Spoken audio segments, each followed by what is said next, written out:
Olá, colegas, tá? Estamos aqui iniciando mais um vídeo. Esse é o último vídeo, né, que a gente vai gravar com relação à greve, pois foi assinado o termo de acordo, né? Na última sexta-feira o termo de acordo foi assinado, então a greve vai acabar. Aqui na UFMG vai ter uma assembleia na segunda-feira, mas é uma assembleia pro forme, né? E aí provavelmente a gente vai fazer um balanço com relação aos aspectos e os ganhos da greve, né? E aí em seguida a gente vai encerrar a greve e retornar às atividades provavelmente na terça-feira da próxima semana, no dia 2, né? E aí eu quero fazer aqui com vocês, aqui, como a gente tem feito no decorrer de toda a greve, né, uma análise com relação a esses, vamos dizer assim, dias finais da greve, né? Deixo aí como questão, né, que a gente vai tentar responder aí no decorrer do vídeo, quem ganhou e quem perdeu, né? Teve partes da nossa categoria que vai ter ganhos maiores, vamos dizer assim, e outras partes acabaram que vão ter ganhos menores, né?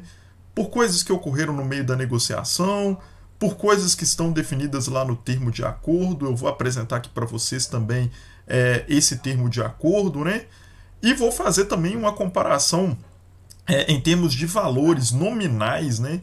Quanto cada classe vai ganhar no acordo final e a diferença do que foi proposto e do que foi aceito na negociação, né? O quanto isso vai impactar para cada classe. Eu acho que esse é um dado muito importante. Fiz uma planilha, né, para vocês, como eu tenho trabalhado em planilha aí no decorrer de toda a greve, para deixar mais clara e exemplificada a situação. Então, assim, acho que vai ser muito importante para cada classe da categoria avaliar aí os seus ganhos, o quanto ele vai ganhar a mais no seu salário, né?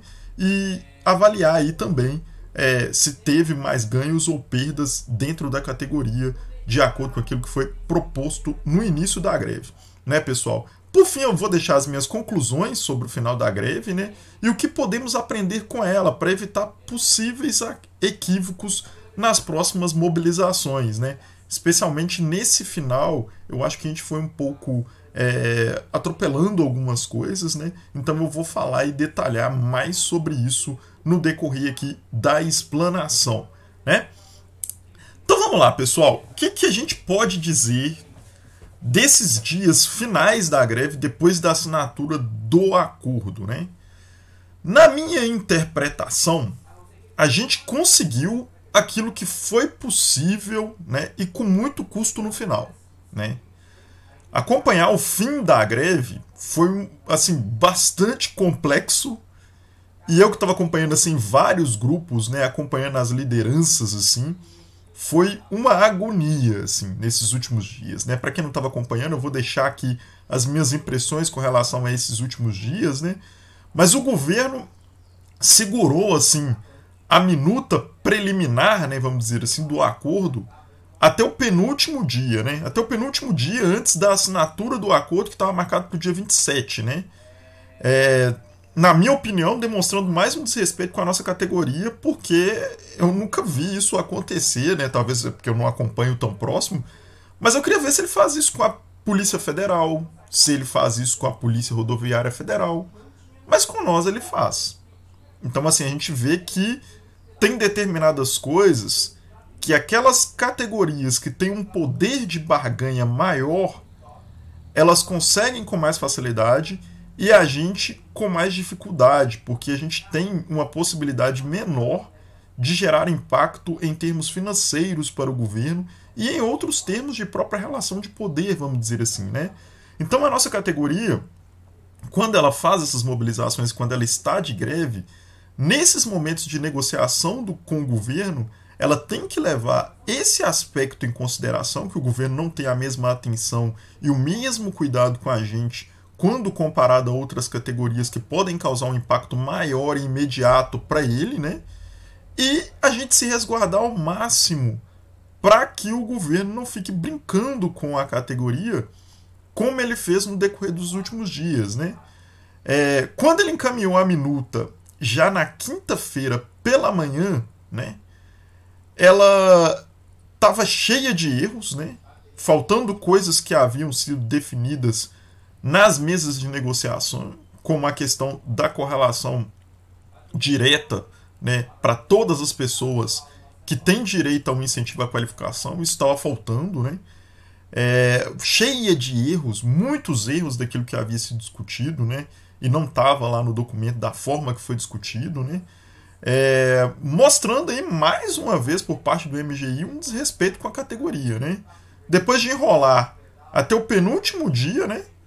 Apresentar um documento cheio de erros, inclusive erros de português, né? Muitos demonstra que eles não estavam muito aí para nossa greve, assim, para resolver a nossa greve não, sabe? Essa é a demonstração que o governo faz, na minha opinião, né? Porque, assim, quando o CNG e o MGI pegaram o documento, se vocês pegarem o documento de correção, é muita correção que o CNG e o MGI fez, inclusive de português, né? Então você vê que faltou atenção ali com a nossa categoria por parte do MGI, né? E isso pode ficar claro com relação a esse ponto, né? E isso levou a categoria a um desespero ainda maior. Aqueles que estavam acompanhando o processo, né? Ao ver que o governo não estava dando tanta importância para essa negociação, a categoria, aquelas pessoas que estavam nos grupos aí, elas ficaram ainda mais ansiosas e mais preocupadas, né? Porque a sinalização que ele estava dando naquela primeira minuta com ele, que ele entregou, é que ele não ia atender boa parte das demandas que a gente apresentou, ou ia deixar tudo em aberto, né?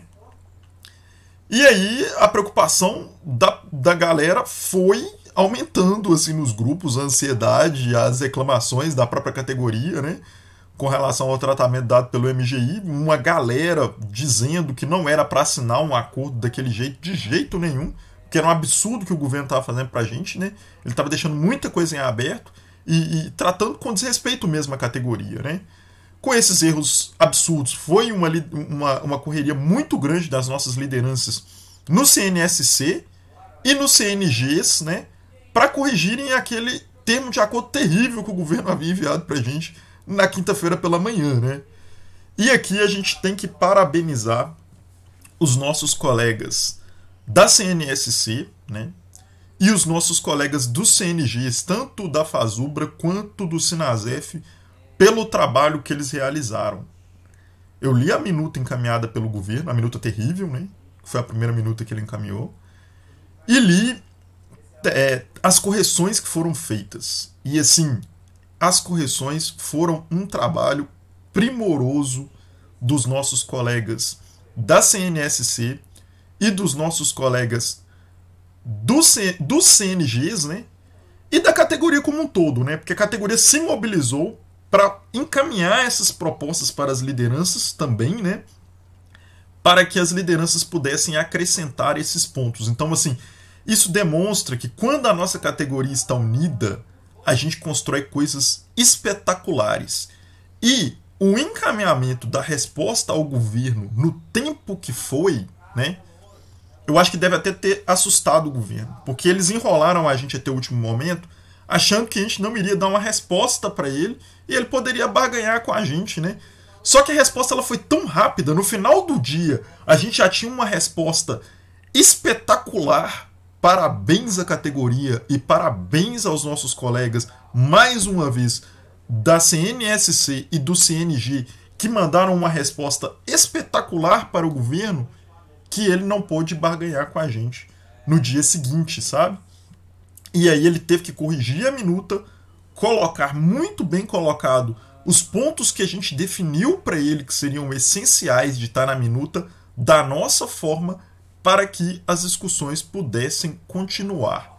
Então, assim, parabéns às nossas lideranças, parabéns aos nossos colegas que lutaram da CNSC e parabéns aos nossos colegas dos CNGs, tanto da Fazubra quanto do Sinasef, que trabalharam de forma incrível e impecável nesse processo de revisão da minuta terrível que o governo encaminhou para a gente na quinta-feira, encaminhando uma resposta para ele muito clara, uma resposta para ele muito bem redigida, para que ele não tivesse saída e tivesse que colocar no termo de acordo, que é o documento mais importante da greve como um todo, aquilo que foi discutido nas mesas de negociação e foram prometidas pelo governo.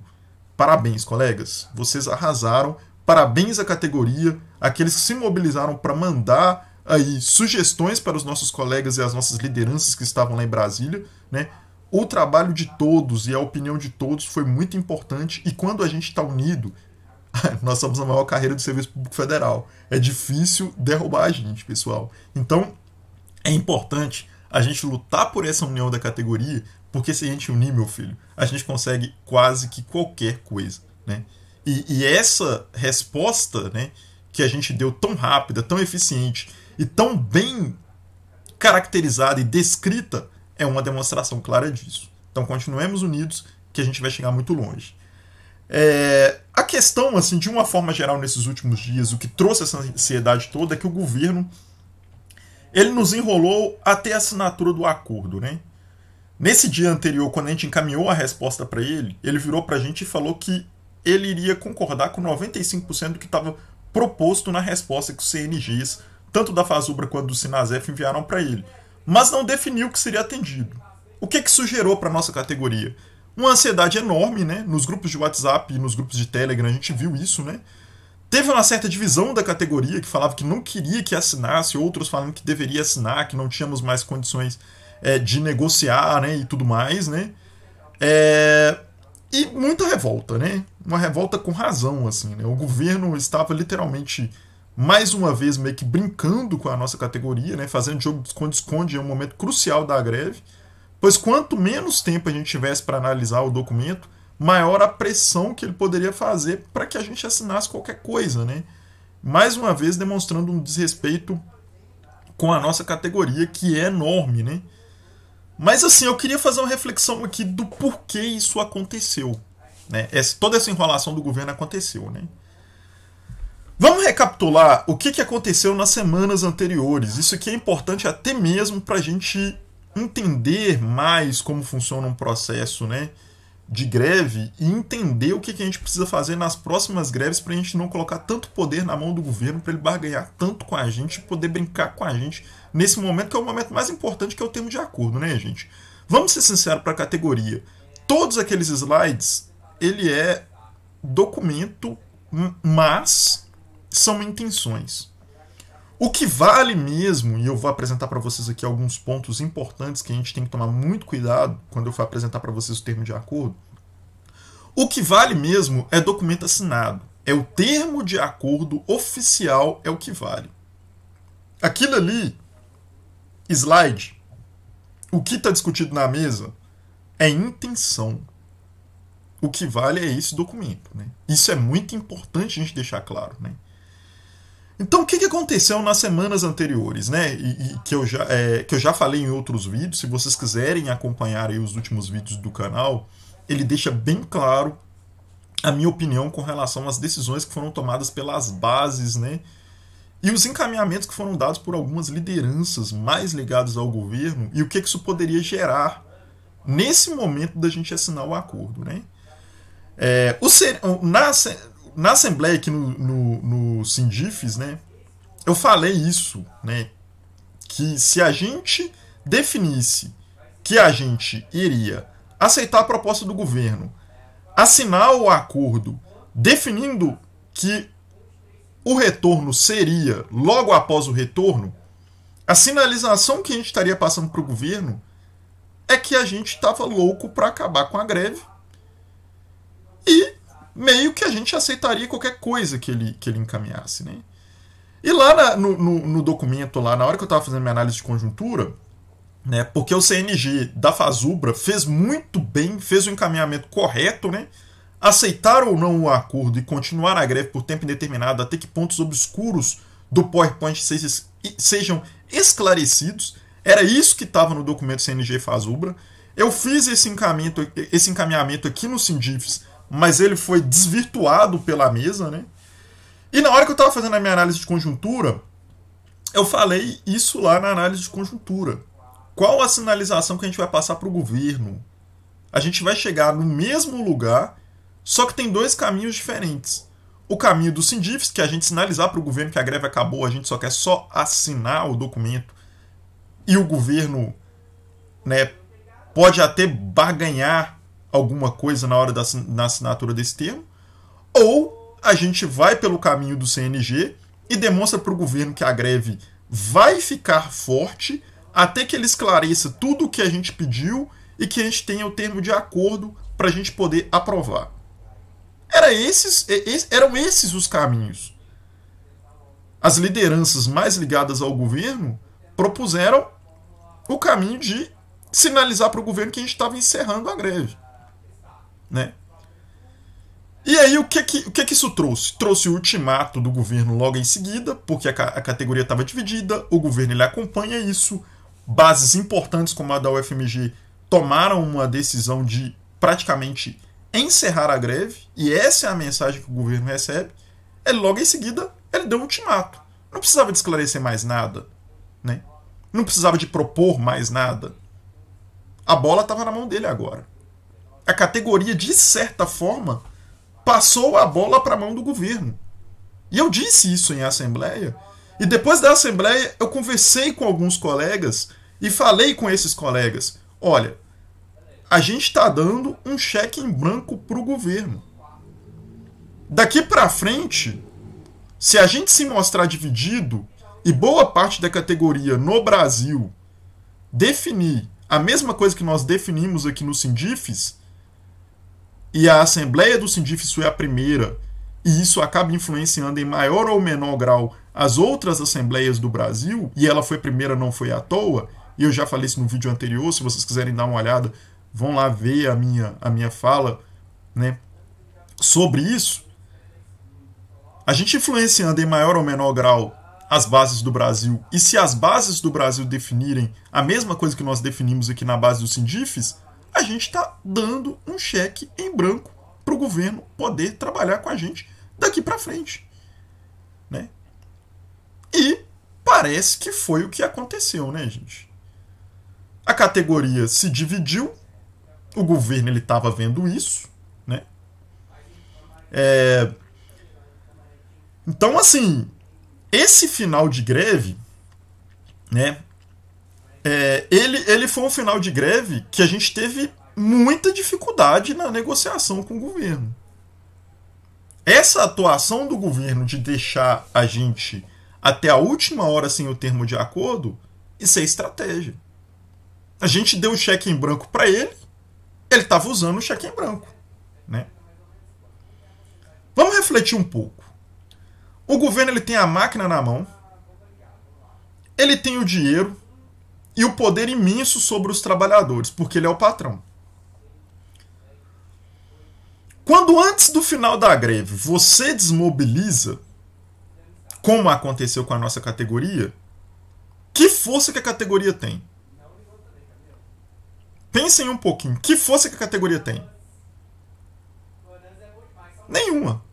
A força vai toda para o governo. E foi isso que ele fez. A gente passou a bola para ele, ele dominou a bola e falou assim: opa, agora aqui é comigo, né? E aí ele foi jogando com a categoria até o fim das negociações. Porque, na minha visão, a gente cometeu um erro estratégico no momento mais importante da greve, no fim das negociações. Na minha visão, qual seria o caminho correto? O caminho, basicamente, que a Fazubra tinha encaminhado, né? Solicitar, virar para o governo e falar assim: olha, a gente aceita isso aqui que está no termo de acordo, mas a gente quer esclarecimentos sobre alguns pontos e nós queremos o termo de acordo para que a gente encaminhe esse termo de acordo para as bases da Fazubra, para que as bases nos autorizem a assinar o acordo. Esse seria o caminho correto. Assim, o governo ele teria, né, ele saberia que as bases teriam que aprovar o acordo. Primeiro, ele não poderia encaminhar o acordo de última hora como ele fez, porque ele sabia que as bases tinham que aprovar. Não adiantaria ele marcar solenidade para termo de assinatura, porque ele saberia que as bases tinham que assinar. Então ele encaminharia para as bases antes, né? Isso. E aí a gente poderia discutir o documento. A gente não estaria nessa pressa absurda que a gente teve nesses últimos dias para poder assinar o acordo. O governo colocou a gente nas cordas. Ou vocês assinam, ou vocês assinam. Basicamente foi isso que o governo fez. A gente entregou a bola para ele e ele jogou. Entregando pra gente minuta, a primeira proposta de minuta em cima da hora. Entregando pra gente a segunda proposta de minuta em cima da hora. 4 horas antes da solenidade. 4 horas antes da solenidade ele mandou a minuta corrigida pra gente. 4 horas dá pra fazer o quê pra uma categoria desse tamanho, gente? Dá pra discutir o quê? E aí o governo ele ficou brincando, né? Ficou brincando. Né? Então, assim, quando a gente age dessa forma, colocando a base como retaguarda, porque isso é estratégia, né? Quando a gente coloca a base como retaguarda, a forma de negociação do governo ela é muito diferente do que tratar com as nossas lideranças. As nossas lideranças ficaram quase que de mãos atadas quando o governo mandou a última proposta de minuta. A gente via que eles não tinham muita saída, porque a solenidade estava marcada, faltava 4 horas. A categoria se dividiu completamente nos grupos principais de mobilização. Muita gente falando, não assina, isso é um absurdo, tá cheio de pegadinha. Muita gente falando que tem que assinar porque a gente não tem mais saída. Olha a situação que a gente ficou. Por escolhas nossas, por escolhas da nossa base. A gente não precisava estar passando por isso. Né? Porque os negociadores poderiam virar para o governo e falar assim, olha, esse documento que você está me enviando aqui, ele vai ter que passar pelas bases. E eles teriam a legitimidade de jogar a base como retaguarda para eles. Né? E para o negociador virar para ele e falar assim, olha, se você mandar desse jeito, a base não vai aceitar. Como é que o MGI iria atuar nesse sentido? Olha a força da legitimidade que estaria atrás dos nossos negociadores. 220 mil pessoas atrás deles. Esses 220 mil não vão aceitar isso que vocês estão colocando.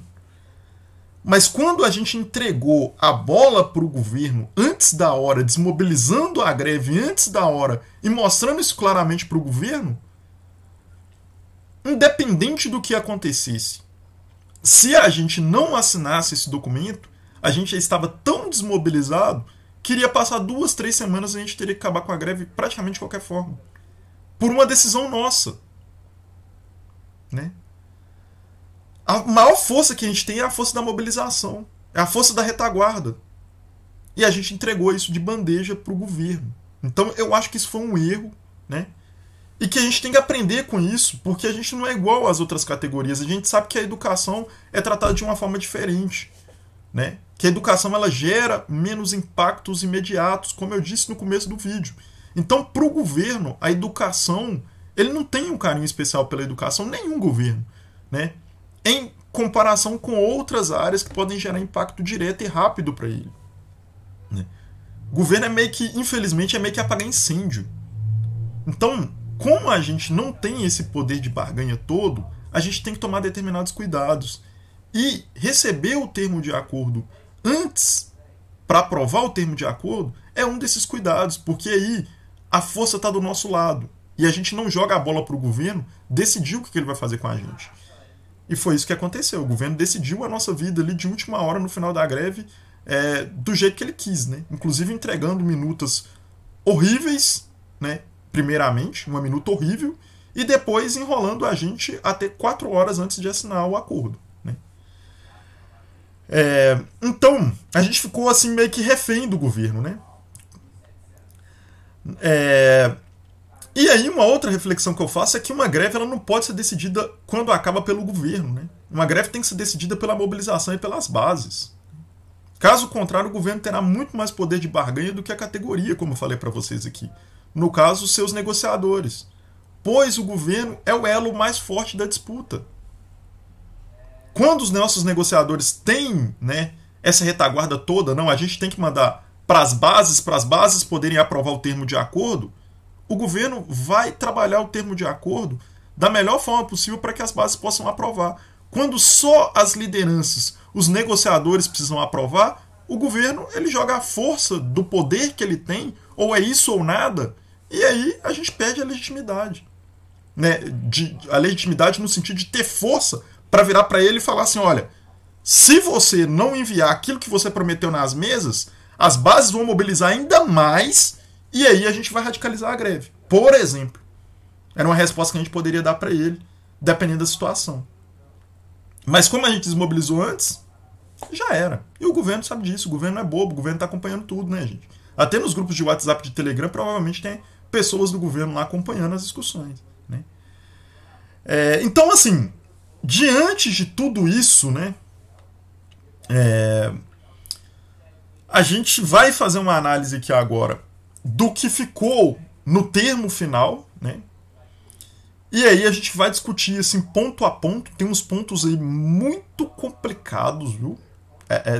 Vai ser duro assim eu discutir isso com vocês. Eu cheguei a colocar isso nos grupos de WhatsApp, mas tem uns pontos, e de Telegram, né? Mas tem uns pontos aí muito complicados, viu, gente? Que a gente vai ter que dar uma olhada com muita atenção, tá? Vamos dar uma olhada aqui, ó. Fala-se que o governo federal apresentou aí, né, representando e tudo mais, e os representantes das instituições FASUBRA e SINASEF, né, resolvem firmar o que segue. Gente, é isso aqui que vale, viu? Tudo que foi discutido, tudo que foi verbalizado, que está nas mesas de negociação já era. As categorias e o governo assinaram o termo de acordo, o que vale é o que está escrito. Isso é muito importante. Vamos lá. Esse termo de acordo dispõe sobre a reestruturação do plano de carreira dos técnicos administrativos em educação, PCCETAI, e demais pontos acordados. Nos seguintes termos, né? Cláusula 1ª, a reestruturação remuneratória dos servidores dos cargos técnicos administrativos em educação se dará em 2 parcelas, sendo a primeira de 9% em janeiro de 2025.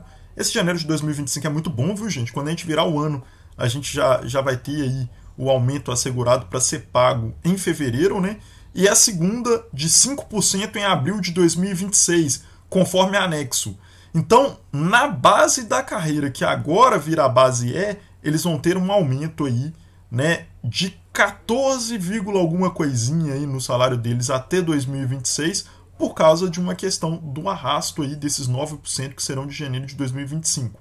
Então fica 14 e pouco para o nível E, né? E as outras carreiras vão ter uma proporção maior, porque além da reestruturação, que aumentou um pouquinho os percentuais, vem essa recomposição no valor aí de 14%, né? Pouco mais de 14% para o nível E, né? Vamos lá. Cláusula 2ª. Em janeiro de 2025, a carreira dos cargos técnicos administrativos em educação assumirá a seguinte estrutura: verticalização da estrutura remuneratória dos cargos com unificação em matriz única com 19 padrões, né? Que é a tabela lateralizada.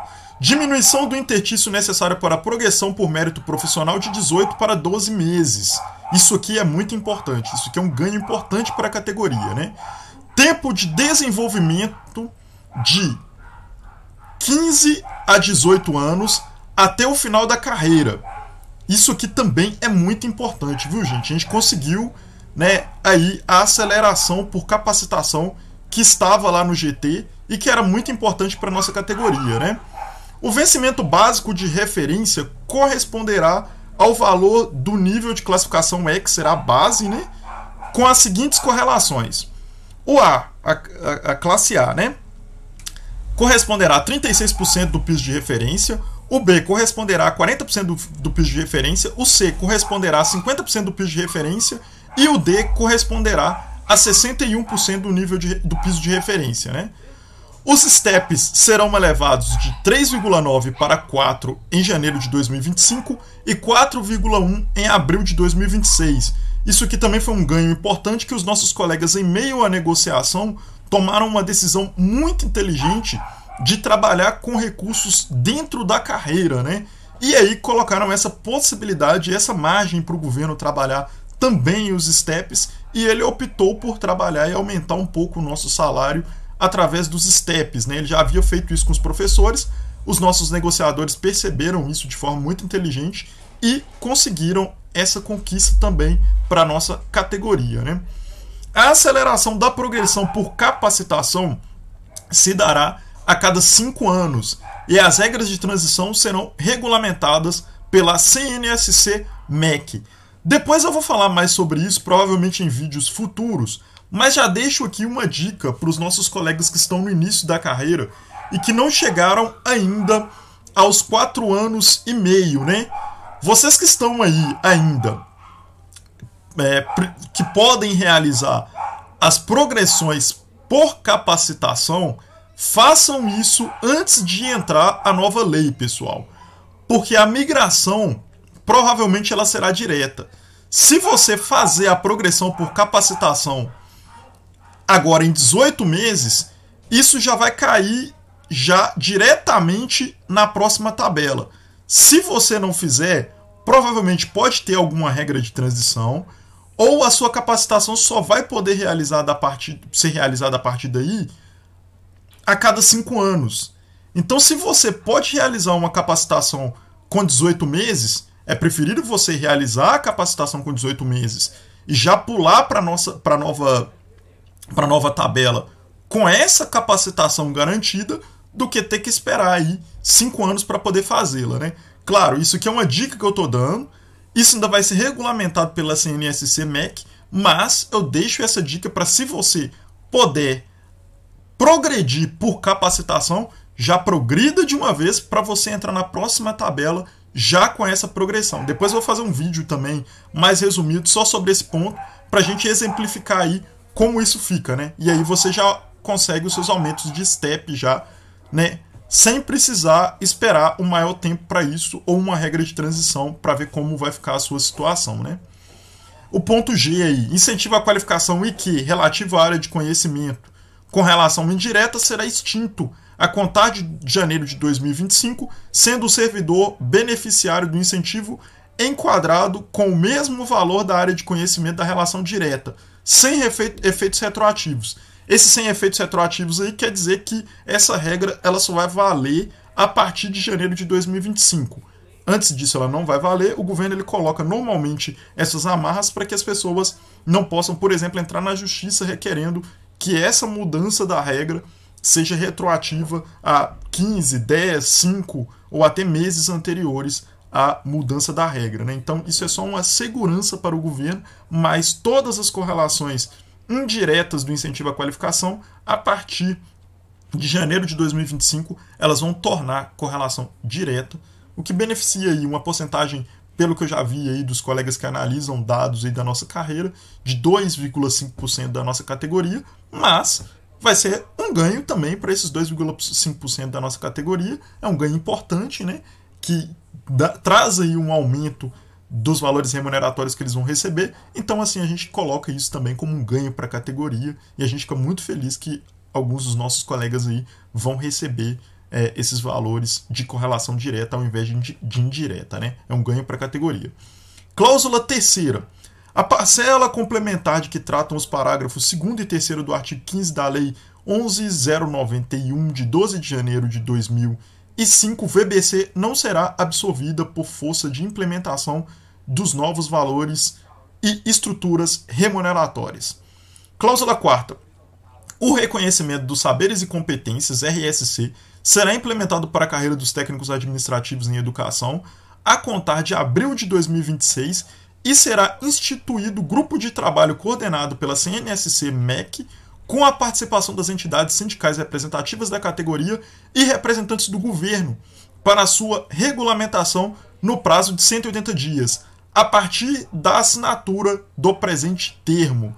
Ou seja, esse talvez seja o maior ganho da nossa categoria nessa greve, né?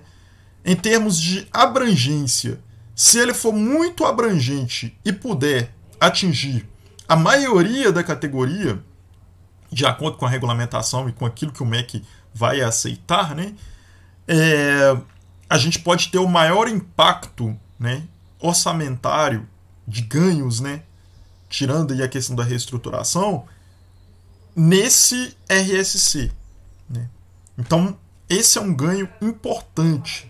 E quanto mais a gente puder flexibilizar isso para que a categoria tenha acesso, né, melhor vai ser para a categoria e mais atrativa vai ficar a nossa carreira. Então, o RSC é um grande ganho para a categoria, é o que mudou assim a cara desse processo de negociação e é que mudou o entendimento das nossas lideranças com relação a questão aí das propostas que estavam sendo realizadas na primeira, segunda, terceira mesa de negociação para a quarta mesa de negociação, quando o governo apresentou esse RSC como proposta, né? Isso que pode ajudar muito a gente pular aí de qualificação para qualificação superior. Isso dá um ganho bem bacana.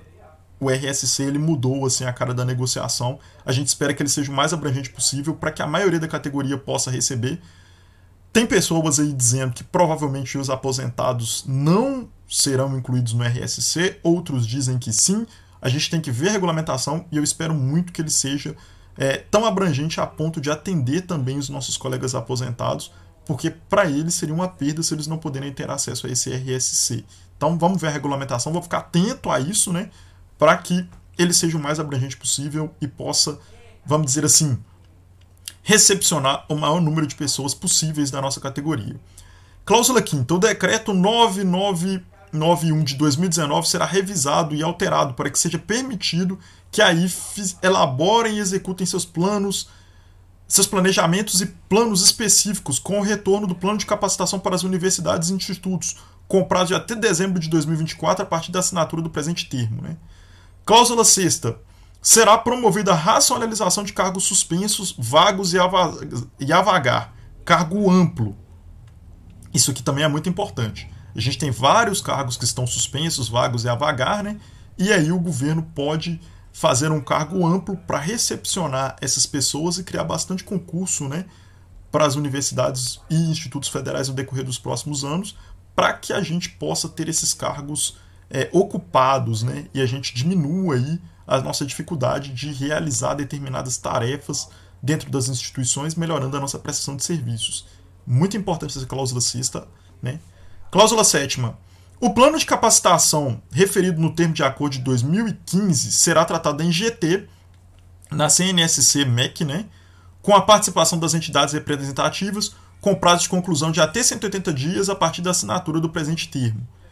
Cláusula 8ª. No período de agosto a dezembro de 2024 será criado o GT no MGI, com a participação do MEC e das entidades sindicais, para análise e levantamento de impactos relativos ao contingente de servidores que permaneceram no PUCSI e que desejam reabertura do prazo para adesão ao PCCETAI. Em se constatando a viabilidade, a medida será implementada em 2025.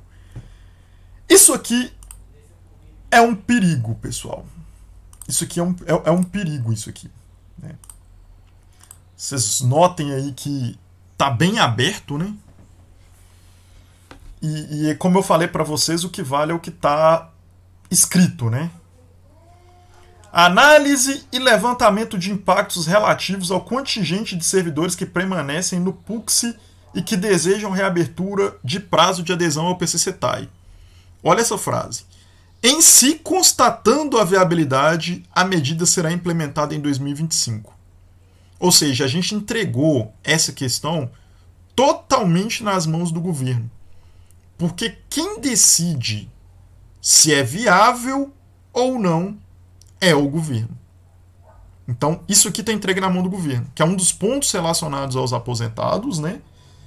Que, infelizmente, foi colocado na mão do governo para que o governo possa decidir se vai conceder ou não o que está descrito nessa cláusula 8ª. A cláusula 9ª está na mesma linha, olha só. O reposicionamento dos aposentados por ocasião de criação do PCCETAI e que foram enquadrados considerando o tempo de serviço público federal será tratado em GT no MGI MEC CNSC com a participação das entidades representativas para análise e levantamento de impacto no período entre agosto e dezembro de 2024. Em se constatando a viabilidade, a medida será implementada em 2025. Mesma coisa. Em se constatando a viabilidade. Isso aqui é entregar para o governo definir se tem viabilidade ou não. Novamente, algo relacionado aos aposentados entregue na mão do governo para ele decidir se ele vai querer conceder isso aos aposentados ou não. Vamos lá, cláusula 10ª. Implantação da hora ficta para os servidores dos hospitais universitários e dos demais servidores do RJU que trabalham em regime de plantão ou escala, no prazo de até 60 dias a partir da assinatura do presente termo. Muito importante isso aqui está relacionado à carga horária dos servidores, né? Tem determinados horários do dia que você trabalha que você tem direito a 50 minutos corresponder a 1 hora. Os servidores RJU que trabalham nos hospitais, eles não estavam tendo direito a essa hora ficta. Os servidores da EBSER, por exemplo, tinham conquistado esse direito à hora ficta, né? E aí agora está garantido aqui no termo de acordo que os servidores RJU vão ter essa isonomia e vão poder trabalhar uma quantidade menor de horas, né? Receber os mesmos valores que os servidores EBSER, por exemplo, porque isso aqui é um direito mesmo, né? Quando você trabalha em período noturno, você tem que ter direito a essa questão da hora ficta. Cláusula 11ª.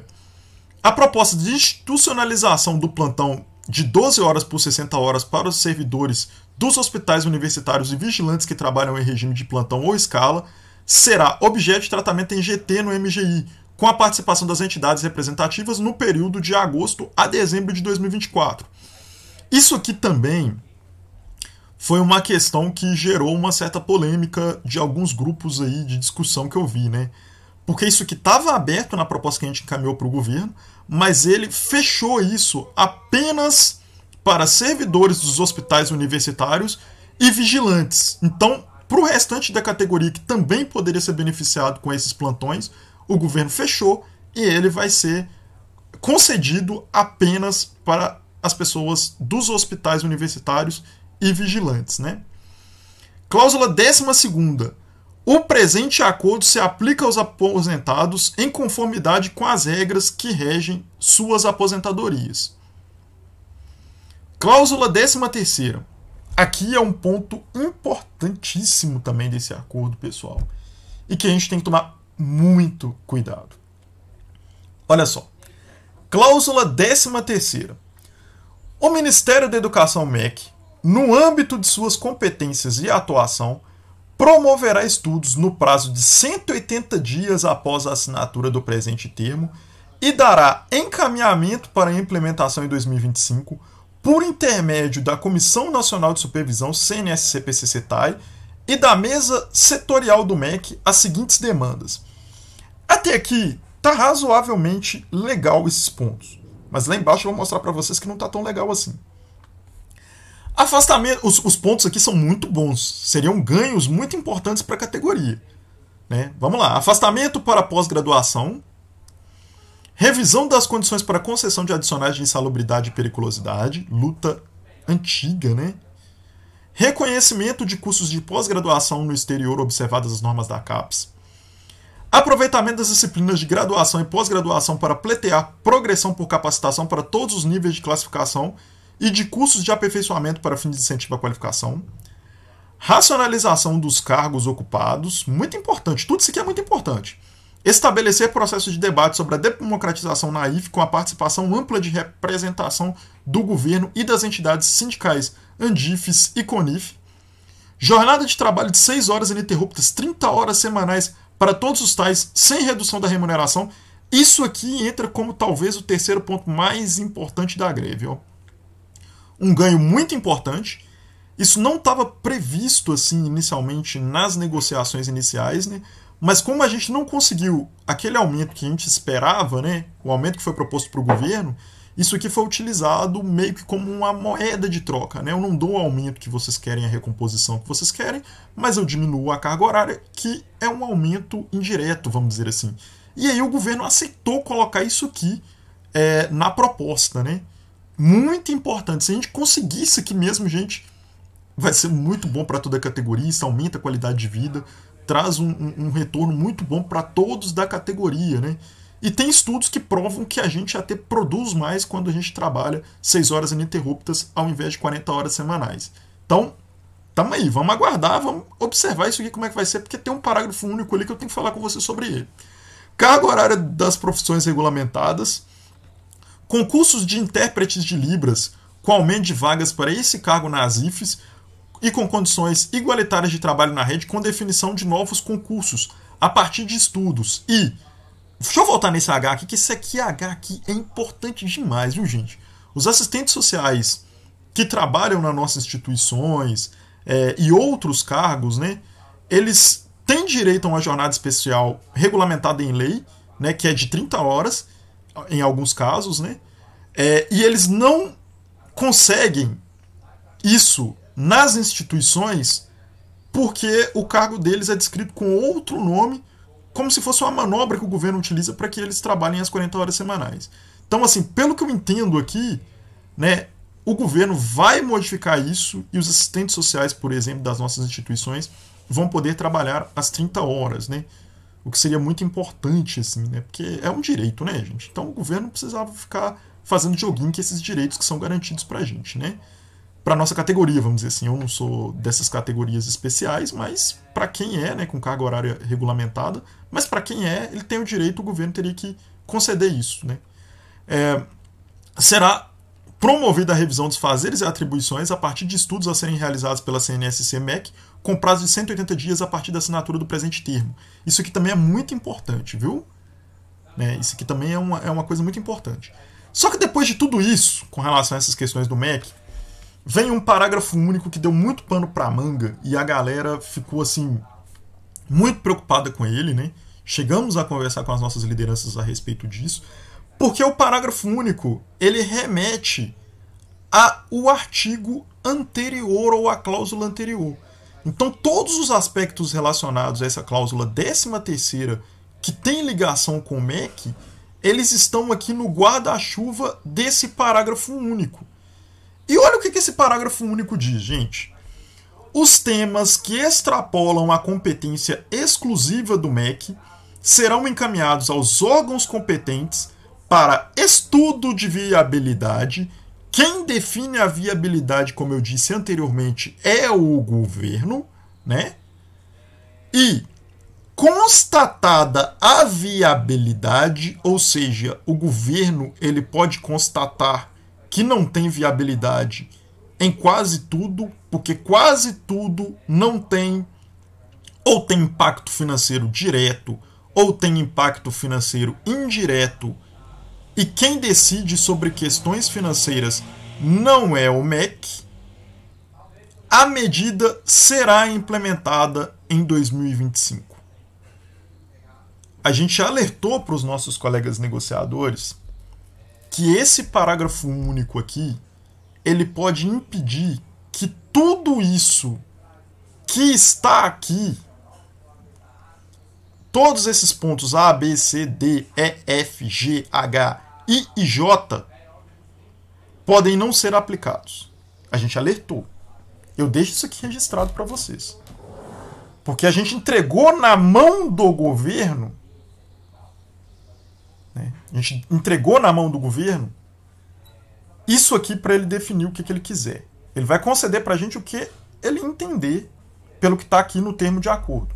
E como eu disse no começo, o que vale é o que está escrito. Isso aqui do parágrafo único não tinha aparecido em momento nenhum da negociação. Só apareceu na proposta final deles.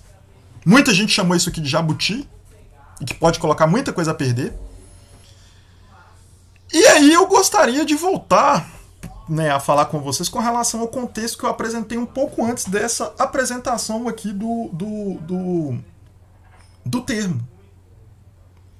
Em um contexto que as bases teriam que aprovar a proposta, os nossos negociadores teriam a condição de chegar para o governo, virar para ele e falar assim: governo, isso aqui vai passar pelas bases. Os nossos colegas da base estão dizendo que, com esse parágrafo único, a base não vai assinar e, com esse parágrafo único, a mobilização, a greve continua e a gente vai radicalizar a greve porque isso aqui distorce tudo que a gente negociou na mesa. Imagina o poder de barganha que a gente não teria se os nossos negociadores tivessem essa possibilidade. Os nossos negociadores tinham possibilidade de dizer alguma coisa 4 horas antes do termo de assinatura do acordo nesse sentido, pessoal? Claro que não. Claro que não. A gente já estava desmobilizado. A gente foi desmobilizado na semana anterior. O governo sabia disso. Eles podem até ter tentado enviar isso aí para o governo e falar assim, ó, tira essa cláusula do parágrafo único aqui. Não, isso é inegociável. Ou vocês assinam assim ou vocês não assinam. A gente já estava desmobilizado. Entende como é que a coisa vai caminhando e que jogamos a bola para o governo e o governo utilizou a bola? Eu espero que o governo ele seja inteligente, né? E atenda e dê tudo aquilo que ele demonstrou as intenções de dar. Porque, como eu disse, a gente é a maior categoria do Serviço Público Federal, né? É muito complicado ele ficar jogando com a gente como ele jogou durante essa greve toda. E eu espero que essa demonstração de intenções dele aqui, dos pontos A, B, C, D, E, F, G, H, I, J, ele queira mesmo aplicar isso. Porque se ele não aplicar, vai ser uma derrota da Fazubra, vai ser uma derrota do Sinasef, vai ser uma derrota da categoria e vai ser uma derrota do governo mesmo. Porque se a gente perder isso daqui com um documento assinado pelo governo, esse governo pra gente vai ser difícil a gente apoiar ele em algum momento, viu? E com essa polarização, o governo ele cometeu estupidez do começo dessa negociação até o final. Poderia ter ganhado a nossa categoria, poderia ter ganhado a categoria dos professores, né? Não ganhou nenhuma das duas, mas também até o momento, em tese, elas estão em disputa. Mas se ele não coloca isso aqui em prática e ele assinou em um acordo, eu acho que elas não vão estar em disputa mais. Então o governo que tome muito cuidado com o que ele vai fazer com isso aqui, viu? E que esse parágrafo único aqui não tenha valor para essas coisas que estão aqui em cima mesmo. Porque se tiver, eu acho que o governo vai estar dando um tiro no pé gigantesco, sabe? Mas vamos esperar para ver, né, gente? Eu espero que o governo atenda tudo que está aqui. Eu espero que ele tenha colocado isso aqui como intenções que ele pretende mesmo cumprir integralmente tudo, né? E torço muito para que tudo isso aconteça, porque tudo isso aqui vai trazer bem para a categoria, vai trazer bem para o atendimento dos nossos usuários e vai trazer bem para o serviço público de uma forma geral. Então, assim, espero que o governo esteja caminhando nesse sentido. Mas esse parágrafo único aqui abre margem para o governo fazer o que ele quiser com relação a esses termos que têm ligação com o MEC. Tá? Então, só para deixar claro. Então vamos lá, continuando. Cláusula 14ª. A compensação de trabalho em decorrência da participação em movimento grevista observará aspectos qualitativos com a reposição das atividades represadas, conforme plano de trabalho a ser pactuado entre as entidades representativas da categoria e sua instituição. Isso aqui é muito importante, viu, gente? Isso aqui o governo, para a educação, ele costuma dar esse colher de chá, porque ele dá um aumento proporcionalmente tão menor às categorias de educação em comparação com outras categorias. A gente viu isso nas comparações que foram feitas aí no decorrer da greve, que ele tem que dar uma colherzinha de chá para a gente poder sair da greve, né?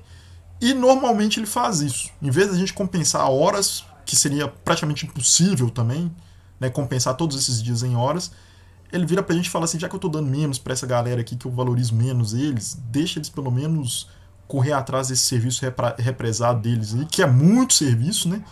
Esse tempo de mobilização é muito serviço represado, a gente vai ter que correr muito atrás, vai ter que trabalhar muito, mas pelo menos a gente não precisa de pagar horas, né? Então já é uma colher de chá que o governo dá para esses aumentos muito abaixo da inflação que ele deu pra gente na nossa carreira, né? Cláusula 15ª. O presente acordo não compromete o direito das entidades sindicais em apresentar outras pautas não remuneratórias nos foros adequados, né? Cláusula 16ª. Cumpridos os trâmites internos no âmbito do governo federal, os termos do presente acordo serão remetidos à apreciação das autoridades competentes para encaminhamento ao Congresso Nacional por meio de projeto de lei. E, por fim, tendo-se por justo e acordado as cláusulas e condições constantes desse termo, assinam o presente documento. Aí está aqui, Brasília, 27 de junho de 2024, e a assinatura dos representantes aqui, né? O José Lopes Feijó, secretário de Relações de Trabalho lá do MGI, José Celso de Cardoso Júnior, secretário de Gestão de Pessoas do MGI, Carla Jardim, secretária de Educação Profissional, né? Do MEC, Alexandre Brasil Carvalho Fonseca, também ligado ao MEC, a Cristina Del Papa, né? Da Fazubra, e a Maria Artemis Ribeiro Martins, do Sinasef.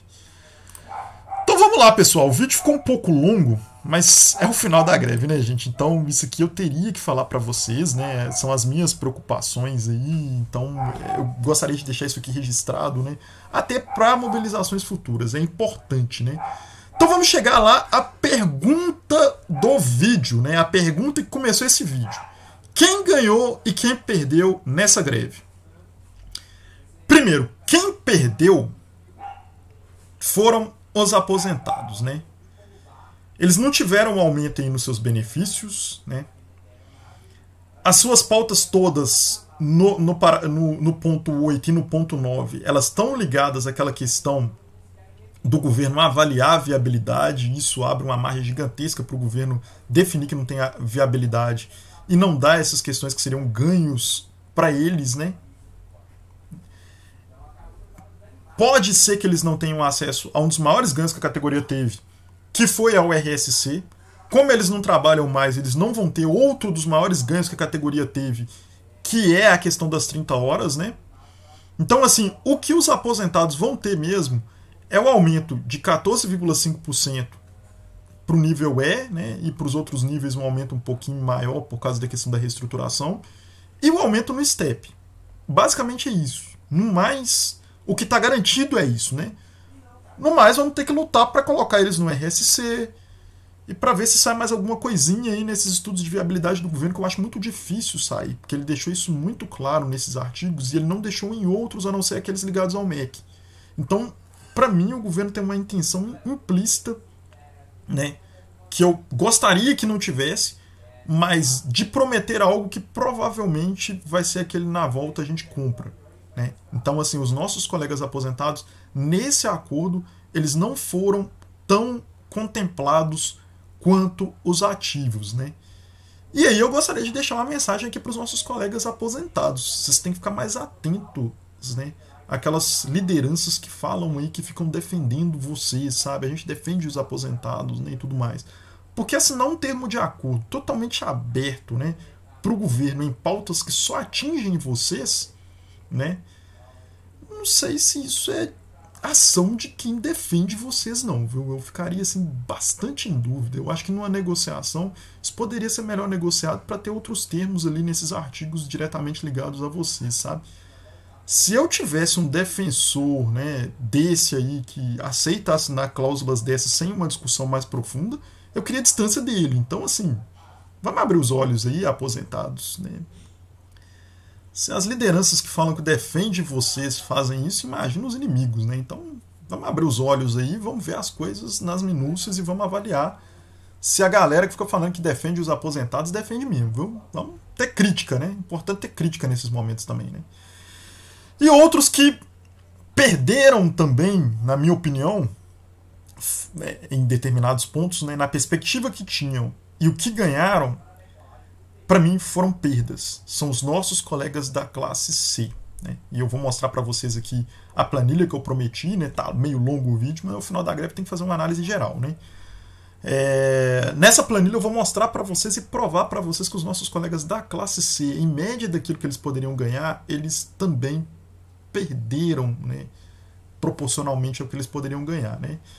Eles tinham a perspectiva de igualar os seus salários ao nível D, né, e isso, de acordo com fontes que estavam lá na mesa de negociação, era plenamente possível, né, de ser aceito pelo MEC, ou pelo menos uma aproximação desses rendimentos, tipo ali colocar uns 2, 3, 1% de diferença. Para o MEC isso não era um problema, isso ficou claro com os negociadores, de acordo com alguns dos negociadores, né? Mas as lideranças sindicais, algumas lideranças sindicais, foram terminantemente contra essa questão da aproximação do C com D e do A com B, né? E aí essas lideranças até incitaram a categoria a se dividir, né? E aí o governo viu que essa questão era uma questão complicada dele trabalhar, e aí ele descartou essa possibilidade. Então isso é uma perda, né, histórica dos nossos colegas do nível C, né?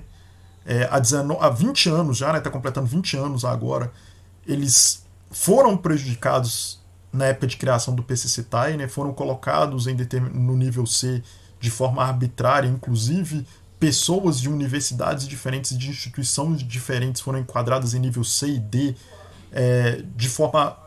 o mesmo cargo enquadrado em uma instituição de um jeito e em outra instituição de outro, mostrando que não tem isonomia e, assim, que não foi legal o que foi feito. Essa injustiça histórica poderia ser corrigida pelo menos daqui para frente, mas não ocorreu, o que é muito ruim para toda a categoria, porque esses cargos poderiam se tornar mais atrativos, né? Então isso afeta toda a categoria, além de ser uma injustiça muito grande com os nossos colegas de nível C, que, na minha opinião, proporcionalmente ao que eles poderiam conquistar, eles também saíram perdendo nessa história. Quem ganhou nesse caso, né? Para mim, todos os ativos ganharam, né? Inclusive por ter tido um aumento nos benefícios aí, né? E os nossos colegas das outras classes, principalmente a B, que ganhou exatamente aquilo que estava proposto no GT, né? Os nossos colegas de nível D ganharam até 1% a mais na correlação, né? E os nossos colegas de nível E também ganharam. E eu vou apresentar para vocês aqui uma tabela que ilustra isso que eu estou falando para vocês, né? Essa questão aí dos nossos colegas, né? Quem ganhou e quem perdeu, né? Na minha visão e de acordo com os dados, eu vou ilustrar para vocês aqui em números, né? Porque a classe E ela fica reclamando que ela ganhou menor porcentagem, mas os números aqui demonstram que, em termos reais e numerais, né, vamos dizer assim, eles acabaram ganhando um valor maior. Então, vou mostrar para vocês aqui a tabela. E aí vocês vão ver, em termos nominais, de forma mais clara, quem ganhou e quem perdeu nessa proposta, né? Aqui eu coloquei na primeira linha a proposta do governo, né? A terceira proposta do governo, que é a última, o salário atual que nós temos e a proposta da Fazubra. Tudo isso para 2026, para deixar mais claro para vocês como vai ficar no final, lá, depois de todas as transformações, como vai ficar a nossa carreira, né? Então vamos lá, pessoal.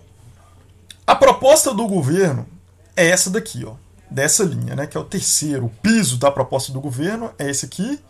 O nosso salário atual é esse. E em 2026, o nosso ganho vai ser desses valores aqui, ó. O nível A ele vai ganhar, em termos nominais, R$ 431,42. O nível B, R$ 335,17. O nível C, R$ 487,57. O nível D, R$ 514,20. E o nível E, R$ 658,47. Isso no piso. Aí aqui eu demonstro para vocês que o nível E é o que mais vai ganhar, o nível D é o que segundo vai ganhar mais, né? Exatamente porque as porcentagens entram em cima do salário base. O nível C vai ser o terceiro que vai ganhar mais em valores nominais, né? O nível A vai ser o quarto. E o nível B vai ser o quinto que vai ganhar mais em valores nominais no piso. Vamos lá. A proposta da Fazubra era de igualar. A proposta da Fazubra, que foi atendida pelo Sinasef e foi enviada de forma unificada para o governo, era igualar. Se igualasse o A com B e o C com D, ficaria esses valores aqui, ó. O A iria ter um aumento maior do que esse que ele já teve, de R$ 208,62. O C teria um aumento maior do que esse que ele já teve, de R$ 573,69. Na perspectiva da proposta enviada pela Fazubra e pelo Sinasef, os que mais perderam na proposta aprovada foram o nível C, R$ 573,69, e o nível A, R$ 208,62. O nível B ficou de acordo com a proposta apresentada, né? O nível D ganhou até 1% a mais, mas eu coloquei aqui 0 porque a proposta era igualar, né? E o nível E, como é a referência, acabou ficando ali meio que no 0 a 0 na análise total. Mas vejam que, com a mudança da matriz, o E agora passa a ser referência, toda a categoria vai começar a lutar por aumento no nível E. Em termos nominais, o nível E teve o maior aumento de toda a categoria, porque incide sobre a porcentagem do salário base, e o salário base dele é maior. E daqui para frente, todo o aumento que será aplicado em porcentagem. Portanto, em aumento nominal, o nível E vai ganhar sempre mais, aumentando a distância do salário dele para todos os outros níveis. Então, é uma perspectiva de médio e longo prazo, o E não saiu, na minha opinião, prejudicado de maneira nenhuma, porque ele teve o maior aumento nominal agora, e daqui para frente, né, os aumentos dele serão, de forma nominal, muito maior do que todos os outros níveis. Além de que, sobre o E, por ele ter o maior salário, incentivo à qualificação para eles traz um aumento nominal muito maior do que para as outras classes. Então, os outros ganhos que a gente teve, até mesmo no próprio STEP, né, na aceleração e na questão do incentivo à qualificação, a possibilidade do RSC, para o E, ficou uma proposta positiva, na minha opinião, e em termos nominais, uma perspectiva de ganhos muito grandes para o nível E, até maiores a médio e longo prazo do que para os demais níveis. Então, o nível mais prejudicado, de acordo com a perspectiva que ele tinha, na minha opinião, foi o nível C. Respeito outras opiniões, mas essa é a análise que eu faço. E, na minha opinião, quem saiu mais prejudicado foi o nível C. Vamos lá para o teto agora. A análise ela tem a mesma linha, né, gente? Mas aí são os salários do teto, né? Que a gente vai ter em 2026. Aqui eu ganho no teto que os níveis vão ter, né? O nível A, R$ 990 em termos nominais. O nível B, R$ 803,63 em termos nominais. O nível C, R$ 1.153,64 em termos nominais. O nível D, R$ 1.246,90 em termos nominais. E o nível E, olha só, um aumento substancial, né? De todos, mas do E fica um aumento em uma distância ainda maior do que o D. Um aumento de R$ 1.676,79, né? Então, a gente vê aqui que a lógica é a mesma. De acordo com a proposta da Fazubra de igualar, o nível A ele perdeu R$ 359,99 no teto, e o nível C perdeu em um valor muito maior, né? De R$ 1.182,48 no teto. Olha a perda que o nível C teve. Os aposentados no nível C, mais uma vez prejudicados, né? E os nossos colegas de nível C, olha a perda que eles tiveram no decorrer desse processo, né? Por causa dessa divisão que ocorreu dentro da categoria, que eles poderiam ter sido contemplados e ter uma proposta bem melhor do que eles tiveram, né? Uma diferença grande. O B, como eu disse, o D e o E acabaram adquirindo aí o que estava previsto lá no GT, de acordo com essa análise que foi realizada, né? Então, assim, as conclusões que a gente pode chegar para a gente poder caminhar aí para os finalmente, né, gente? Que esse vídeo já ficou longo à beça, né? Mas foram dados muito importantes, foram discussões importantes que eu acho que a gente tem que deixar aí como registro histórico para a categoria analisar, né, e a gente poder evitar aí determinados equívocos nas próximas greves. Vamos lá, as conclusões que a gente chega, né, respondendo a pergunta aí, quem perdeu e quem ganhou. Para mim, perderam os aposentados, como eu disse, já expliquei os motivos, né? E a classe C também, em média do que eles poderiam ganhar, eles acabaram perdendo, né? A questão da greve foi, na minha opinião, uma das greves mais fortes que a gente já realizou. O acordo, ele foi um acordo razoável, mas o termo de acordo não foi tão bom assim. Poderia ter sido melhor, exatamente por causa daquela pegadinha, né, possível. A margem que a gente abriu para o governo poder, vamos dizer assim, dizer que não tem viabilidade é grande. Então, nesse caso, o termo de acordo não ficou muito bom para a gente deu muita margem para o governo poder manobrar. E espero que o governo atenda tudo aquilo que ele demonstrou lá nas intenções de atender, né? Eu acho que isso vai ser muito importante para a categoria, isso vai ser muito importante para o próprio governo. Então, assim, eu tenho essa expectativa. No mais, a greve foi muito importante, a mobilização da categoria foi muito forte, né? Criou impactos no próprio governo, que teve que responder diversos momentos à greve, foi chamado aí nos meios de comunicação. Os nossos colegas, as nossas lideranças novas aí que estão surgindo, né, as nossas lideranças que atuaram lá na Fazubra e no Sinasef estão de parabéns. A equipe do Tais na Luta foi extremamente importante nessa greve, especialmente nas mobilizações. Então deixo aí meus parabéns para vocês também. As nossas perspectivas de ganho cresceram muito com a atuação de vocês. Então, assim, agora é a gente unir, trabalhar juntos, né, para que a gente possa ter aí mais conquistas no futuro. Deixo aqui a mensagem de que essa greve foi muito importante, a gente teve ganhos importantíssimos com a greve que a gente não teria sem ela, e torço para que tudo ocorra da melhor forma possível e que a gente tenha esses direitos aí que foram garantidos no termo de acordo. Muito obrigado, pessoal, por acompanhar esse vídeo. Futuramente eu pretendo fazer outros vídeos sobre questões da carreira e deixar disponível aqui no canal para vocês, né? Então se inscrevam aí no canal Direto ao Ponto Podcast para a gente poder continuar discutindo sobre essas mudanças que vão ocorrer na carreira aí, né? A gente continuar acompanhando as discussões. E espero que tenham gostado da análise. Até o próximo vídeo.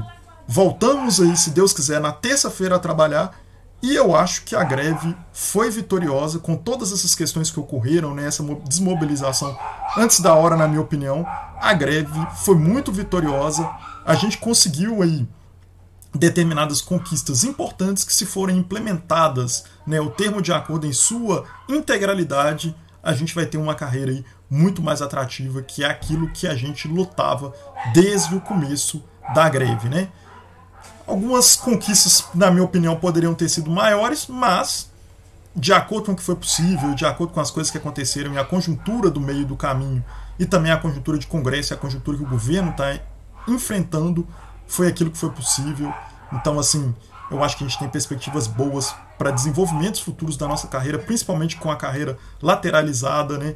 A gente tem a possibilidade de ter mais união entre a categoria para buscar benefícios mútuos para todos de forma unida, né? E a gente chegar aí a melhoras a médio e longo prazo. Essa é a conclusão, essa é a análise. Até o próximo vídeo. Muito obrigado por acompanharem essa análise até aqui.